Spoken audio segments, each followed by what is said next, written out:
سیدنا شیخ عبدالقادر جیلانی الحسنی والحسینی آپ کا نام عبدالقادر ہے،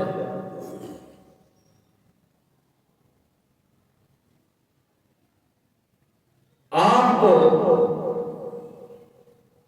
ایک لقب سے یاد کیا جاتا ہے جو محی الدین ہے۔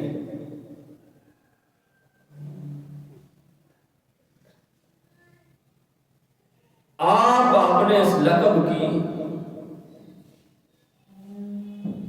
وجہ بیان کرتے ہیں کہ آپ کو محی الدین کیوں کہا جاتا ہے،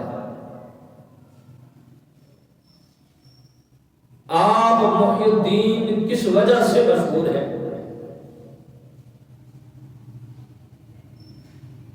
تو ملا علی قاری نے اس چیز کا تذکرہ فرمایا کہ حضرت شیخ عبدالقادر جیلانی آپ فرماتے ہیں سن 511 ہجری بغداد کی طرف میں ننگے پاؤں سفر کر رہا تھا، تو آپ فرماتے ہیں کہ دوران سفر رستے میں میں نے ایک شخص کو دیکھا جو انتہائی کمزور ہے، انتہائی نحیف البدن ہے، چہرے کا رنگ زرد ہے اور کمر جھکی ہے۔ کہنے لگے میں نے جب اس شخص کو دیکھا کہ انتہائی کمزور، کمر جھکی ہوئی، رنگ زرد، تو کہتے ہیں ابھی میں نے دیکھا ہی تھا تو اس شخص نے مجھے اپنی طرف اشارہ کیا، مجھے بلایا اپنی طرف۔ تو حضرت شیخ عبدالقادر جیلانی فرماتے ہیں کہ جب میں اس کے اشارے پر اس کی طرف گیا تو اس نے مجھے سلام کیا، اور سلام کرنے کے بعد غوث اعظم فرماتے ہیں اس نے میرا نام لے کے مجھے پکارا۔ کہنے لگے میں بڑا حیران ہوا کہ میں اسے نہیں جانتا، میں اسے پہلی بار دیکھ رہا ہوں۔ ایک تو اس نے مجھے اپنی طرف بلایا ہے، اور دوسرا یہ کہ یہ میرے نام سے بھی واقف ہے۔ حضرت غوث اعظم رضی اللہ تعالیٰ عنہ فرماتے ہیں میں اس کے قریب چلا گیا۔ جب میں اس کے قریب گیا تو اس نے کہا کہ مجھے سہارا دو، میں کمزور ہوں، نحیف البدن ہوں، میرا رنگ زرد پڑ چکا ہے، اے اللہ کے نیک بندے مجھے سہارا دو۔ حضرت غوث اعظم فرماتے ہیں میں نے اس کو سہارا دیا، اس کو میں نے آسرا دیا۔ غوث اعظم فرماتے ہیں میرے سہارا دینے کی دیر تھی، وہ جو بوڑھا تھا جس کی کمر جھکی ہوئی تھی، جو کمزور نحیف البدن تھا، اب اس کا جسم توانا ہونے لگا، طاقتور ہونے لگا، جو بڑی مشکل سے لڑکھڑا کے چل رہا تھا اب اپنے قدموں پہ کھڑا ہونے لگا، اور دیکھتے ہی دیکھتے وہ کمزور بزرگ میری آنکھوں کے سامنے توانا اور تندرست کھڑا ہو گیا۔ کہنے لگے اس کا چہرے کا رنگ جو پہلے زرد تھا اب وہ رنگ درست ہو گیا، جسم توانا ہو گیا۔ کہنے لگے میں بڑا حیران ہوا، پریشان ہوا، ڈر گیا میں کہ میں نے اس کو سہارا دیا ہے، اس کا بڑھاپا ختم، اس کی جھکی کمر سیدھی ہو گئی ہے، اس کے اندر جو کمزوری اور لاغر پن تھا وہ ختم ہو گیا ہے اور اپنے قدموں پہ کھڑا ہو گیا ہے، چہرے کا رنگ تبدیل ہو گیا ہے۔ لیکن میں ڈر گیا، اور جب میں ڈرا تو اس نے کہا مجھے پہچانتے ہو میں کون ہوں؟ تو حضرت شیخ عبد القادر جیلانی فرماتے ہیں کہ میں نے اس کو کہا کہ میں تو تجھے نہیں پہچانتا۔ اب فرماتے ہیں میں نے لا علمی کا اظہار کیا کہ میں تجھ سے واقف نہیں ہوں، تجھ سے آشنا نہیں ہوں۔ اس نے کہا میں دین اسلام ہوں، میں حضور کا دین ہوں، میں دین اسلام ہوں، اور موجودہ حالات نے مجھے اتنا کمزور کر دیا اور اتنا نحیف اور اتنا لاغر کر دیا مجھے کہ میں نے تمہیں سہارا دینے کو کہا۔ اور وہ کہنے لگا کہ میری حالت قابل رحم تھی، آپ کی وجہ سے اللہ نے مجھے یہ طاقت عطا فرمائی، آپ کی وجہ سے اللہ نے مجھے یہ شباب و عروج عطا فرمایا ہے۔ تو اس کا مطلب یہ ہوا کہ اللہ کا ولی وہ ہوتا ہے جو دین اسلام سے ٹکر نہیں لیتا، دین اسلام کو عروج بخشتا ہے، دین اسلام کی آبیاری کرتا ہے، اور دین کے معاملات میں روڑے اٹکانا یہ اللہ کے ولیوں کا کام نہیں ہے، بلکہ دین کو اپنا سب کچھ سمجھنا یہ اللہ کے ولیوں کا کام ہے۔ تو حضور غوث پاک نے بتا دیا کہ میرے نقش قدم پر وہ ہوگا، میری سنت میرے کردار کو اپنانے والا وہی سچا ہوگا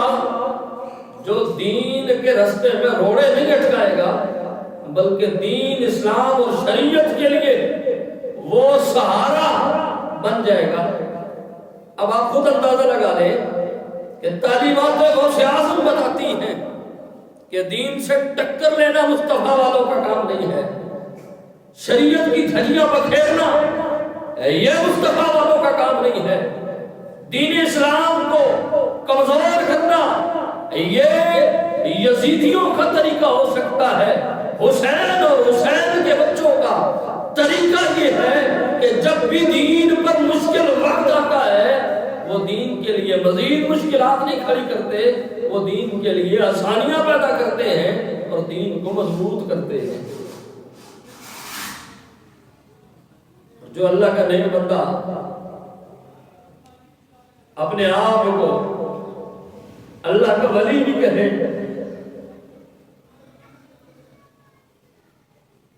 اور دین اسلام سے اس کا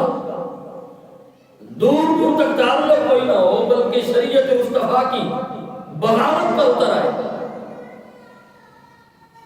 اسلام قرآن دین اور شریعت کہے کہ نماز کو قائم کرو، وہ علی الاعلان نماز ترک کرتا رہے، وہ دین کو مضبوط کر رہا ہے، وہ یا دین کو گرا رہا ہے۔ حضور کریم نبی صلی اللہ علیہ وسلم نے فرمایا کہ الصلاۃ عماد الدین، نماز دین کا ستون ہے،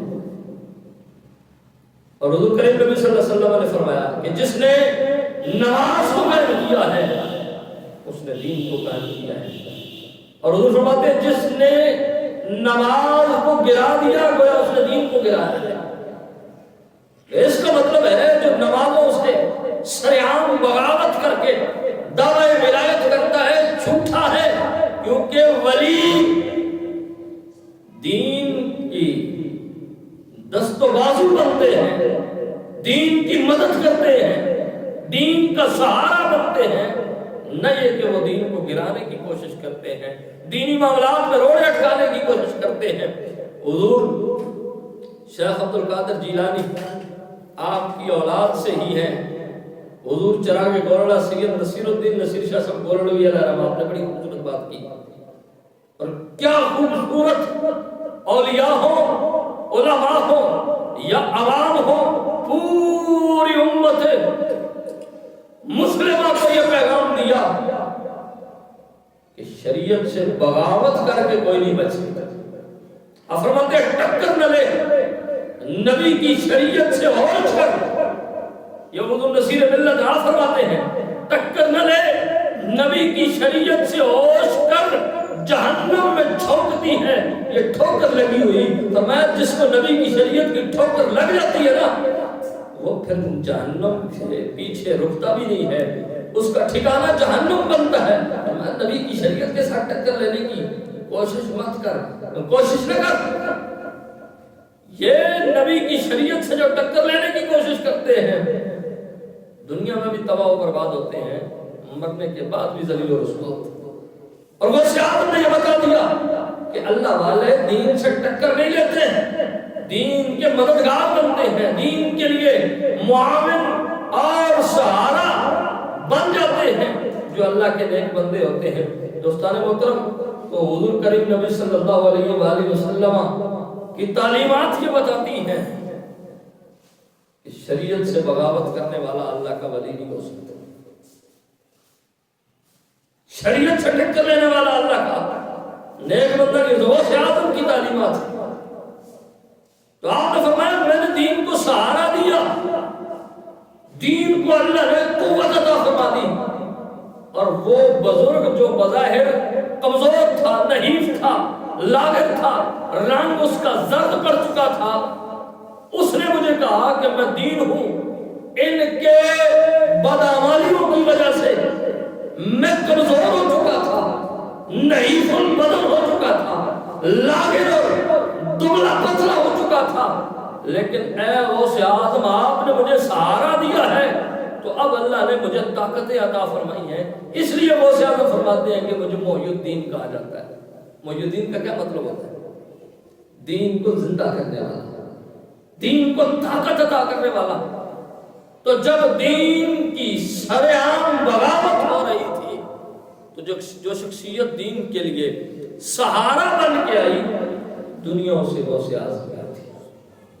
تو غوث اعظم نے یہ بتا دیا اور غوث اعظم کی اولاد نے یہ بتا دیا کہ ٹکر نہ لے نبی کی شریعت سے ہوش کر